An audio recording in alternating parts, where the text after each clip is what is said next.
নজর রাখবো এই মুহূর্তের আবহাওয়ার দিকে।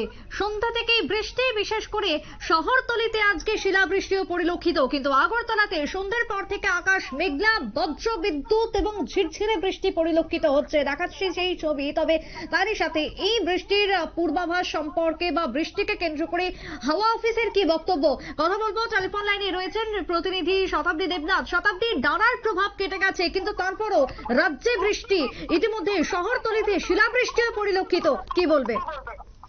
দেখো, সময়ের সঙ্গে হয়তো বা সবকিছুই পাল্টে যাচ্ছে। কেননা একটা সময় ছিল যে সময় যখন দুর্গাপুজোর মরশুম এবং সেই সঙ্গে দীপাবলি, এই সময়টাতে একটা হালকা তোমার ঠান্ডার আমেজ পরিলক্ষিত হতো, সেই সঙ্গে হালকা কুয়াশা তো থাকতোই। কিন্তু বর্তমানে সেটা কার্যত দেখাই যাচ্ছে না।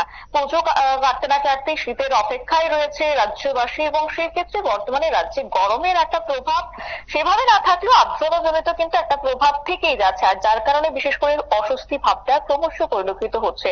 সেই জায়গায় দাঁড়িয়ে আজকে যে ছবি আমরা দেখলাম, তাতে করে দেখা যাচ্ছে যে অসময়ে বৃষ্টি যে ছবি আমরা দেখাচ্ছি। এবং আজকে যেটা আমরা জানতে পেরেছি যে রাজ্যের বিভিন্ন জায়গায় বিক্ষিপ্ত বৃষ্টিপাত হয়েছে, এবং তোমার ধর্মনগর থেকে শুরু করে কুমারঘাট, সেই সঙ্গে তোমার রয়েছে সিপাহীজলা এবং রয়েছে তোমার সোনামুড়া, প্রত্যেকটা জায়গার ক্ষেত্রে কিন্তু বৃষ্টিপাত হয়েছে এবং কোথাও কোথাও শিলাবৃষ্টিও পরিলক্ষিত হয়েছে। কিন্তু শহর আগরতলার বুকে সেভাবে তোমার বৃষ্টি পরিলক্ষিত না হলেও মেঘলা আকাশ পরিলক্ষিত হয়েছে, এবং কার্যত তোমার আর্দ্রতা জনিত একটা অসুস্থতা ছিলই। যদিও আবহাওয়া দপ্তর বলছে যে এই রকম প্রভাবটা কার্যত 1-2 সপ্তাহ থাকবে, এবং সেই সঙ্গে আবহাওয়া পরিবর্তনের সাথে সাথে এখন সেক্ষেত্রে ডিসেম্বর মাসও প্রায় আসে ভাব, সেই ক্ষেত্রে ডিসেম্বরের মাঝামাঝি নাগাদ রাজ্যে হালকা শীত প্রবেশ করবে। আর পাশাপাশি আবহাওয়া দপ্তর যেটা জানাচ্ছে যে মঙ্গলবার, বুধবার এই দুদিন রাজ্যের বিভিন্ন প্রান্তে বজ্রবিদ্যুৎ সহ বৃষ্টিপাত পরিলক্ষিত হবে।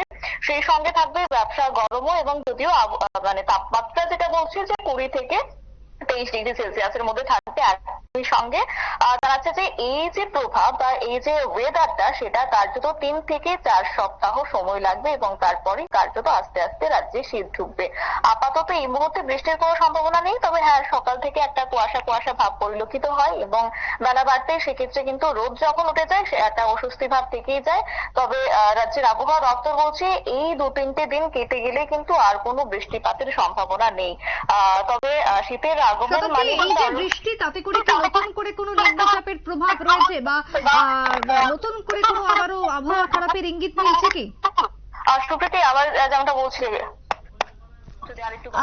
এই বৃষ্টিকে নতুন ভাবে কোনো ইঙ্গিত দিচ্ছে আবহাওয়া খারাপের, বা বড়সড় কি কোনো পরিবর্তন আসতে চলেছে আবারও? দেখো, বড়সড় তেমন কোনো পরিবর্তন নেই, কিন্তু আবহাওয়া দপ্তর যেটা বলছে যে আপাতত এই কয়েকটা দিন এভাবেই থাকবে, এবং সেক্ষেত্রে তেমন তোমার বড় কোনো ঘূর্ণিঝড় বা নতুন করে কোনো ধরনের যে একটা ভারী বৃষ্টিপাত, সেটা কিন্তু এখন আর হবে না। কেননা নভেম্বর মাস মানে জানতাম যে হালকা শীতের আমেজ, এবং ডিসেম্বর থেকে একটা শীত পড়ে যায়, তোমার ঘন কুয়াশার জন্য।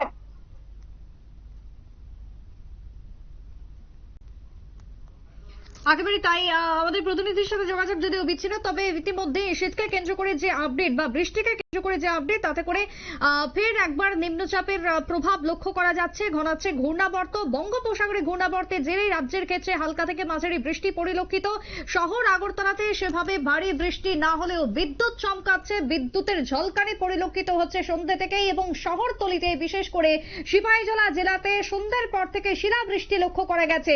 বেশ কিছু জায়গাতে শহরতলিতেও এই শিলাবৃষ্টি লক্ষ্য করা গেছে। তাই এই যে শীত শুরু হতে চলেছে, বা শীতের পথে এই যে একেবারে অন্যতম কাঁটা হয়ে দাঁড়াচ্ছে বারবার বৃষ্টি, এমনটাই বলছেন এই মুহূর্তের আবহাওয়াবিদরা। তাই শীত প্রেমীদের জন্য যথেষ্ট দুঃখের বা মন খারাপের খবর।